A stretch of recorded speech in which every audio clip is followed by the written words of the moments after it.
I know what y'all thinking. I know what y'all thinking. I know. I don't have a new niche. I don't. I know somebody's like, oh man, he's talking about watches now. Where's the cameras? I know. They're right here. It's not going anywhere. We're talking about watches too though. Look at it. Look at it. Look at it. Focus. Okay, there we go. All right. Hey, what's up, everybody? I'm JR, your favorite photographer and plant dad, and we're talking about the relationship between cameras and watches. Let's get into it. All right, man. So, I am a photographer, videographer, artist, musician, all that stuff. But a lot of people don't know is I had a huge fascination with watches. When I was a kid, I always wore a watch. My dad used to give me a watch when I was younger just because he always seemed like a grown-up thing to have. And I've gotten one and pretty much worn one ever since. I'm wearing an Apple Watch right now.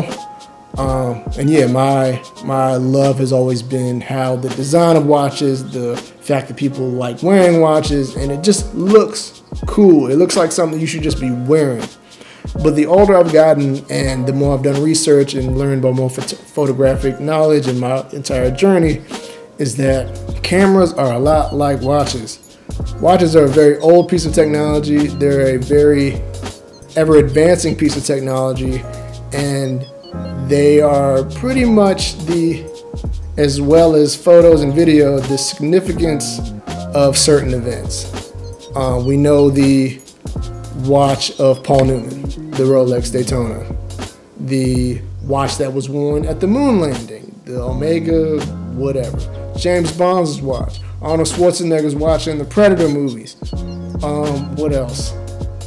Marty McFly's watch from Back to the Future. Yeah, these are really historic, but I mean, these are pop culture references that we all have and remember and enjoy. And these are moments in history that when you mention those kinds of things, you won't forget where you were, what you did, where you were going, who you were with when you had those memories. Just like photography.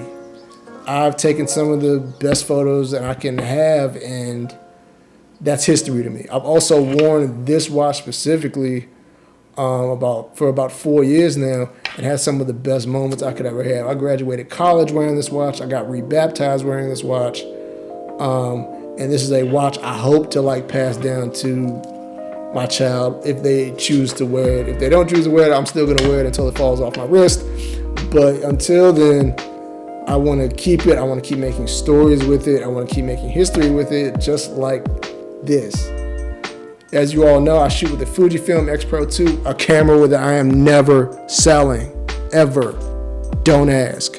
Just kidding. I might sell it if you give me $1 million. But this has been a history maker for me. Some of the photos that you'll see are just ones that I enjoyed making, and I enjoyed making with this camera. Cameras, just like watches, are really an old piece of technology, but they're constantly advancing. There have been, at first there were just sundials, and then there were quartz watches, and then you added automatics to, which this is. And then you have the ones that are super high end, like the Richard Milles 003s to 11s and stuff like that, and those can be like $500,000. Like the one that OBJ was wearing in that football game that one time that he got a really whole bunch of slack for. But yeah, it's iconic as some of the history that's being made in the photos and in the videos that are being taken. It's interesting now, especially the more I've done photographic research and horology research, which is the study of watches, that there are a niche of photographers that also collect watches.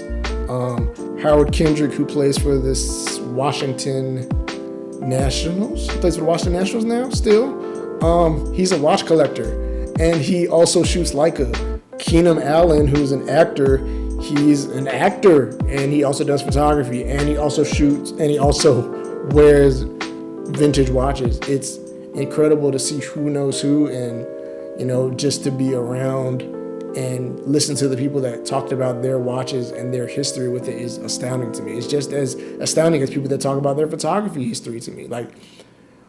There's a video, and I'll probably put it in the description, of a gentleman who was fighting in World War II. The bullet that was most likely meant for his head, chest, or body, which probably could have killed him, bounced off of his military-grade Tudor or Rolex. And, he's an older gentleman now. He's probably in late 80s, probably by now. and he had a watchmaker redo the watch, like as a surprise. And it's so amazing to hear those stories because the watch is bent out of shape, it's beat up, the glass is broken, but the history and the story is still there, and it's still amazing, and it's still just a really feel-good story. And it shows you that these little pieces that you just think, oh yeah, this cost me a couple $100 20 years ago, will be the history maker for your family, for your friends, for your people, for your art, for any of that. And it relates to photography so much, because as much as we talk about, oh, the body is this, the body is this, the lens is this, a lot of times certain things, as much as things change, certain things stay the same. The past couple of generations of this camera haven't changed that much, minus screen placement, a screen flip out, and a couple of megapixels. But other than that, this camera is still great. And this camera came out 6 years ago now. So, you know, I don't plan on upgrading anytime soon. And with this watch came out in 1993. At least according to the eBay seller that I bought it from. This came out 29 years ago and still looks just as good, as even if maybe better than it did 29 years ago. And I've beat it up, I've gotten it wet, I've got put it in salt water, I got rebaptized in this thing, and this thing continues to tick. Like, okay, you can't hear it, but you know, it's ticking, it's still around. So, you know, this is just a great connection that I am glad to be a part of and will continue to be a part of as long as I continue to take pictures and just enjoy the design and majesty and the history and the story of these photos and these timepieces.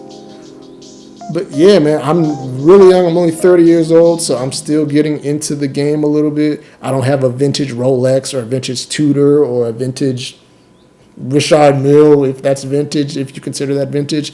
But, you know, at some point, I'd like to get those, and I'd like the history to continue with whatever timepiece that I get.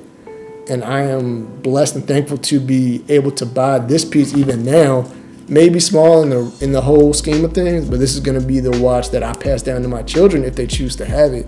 And it's going to be the one that keeps me going. It's going to be the one that keeps me motivated. It's going to be just like this camera. It's going to keep me doing what I love to do and not giving up, and keep making my art and my history for the betterment of myself and the people that I love. But yeah, thank you all so much for taking the time out to listen to this video, to actually enjoy watching it.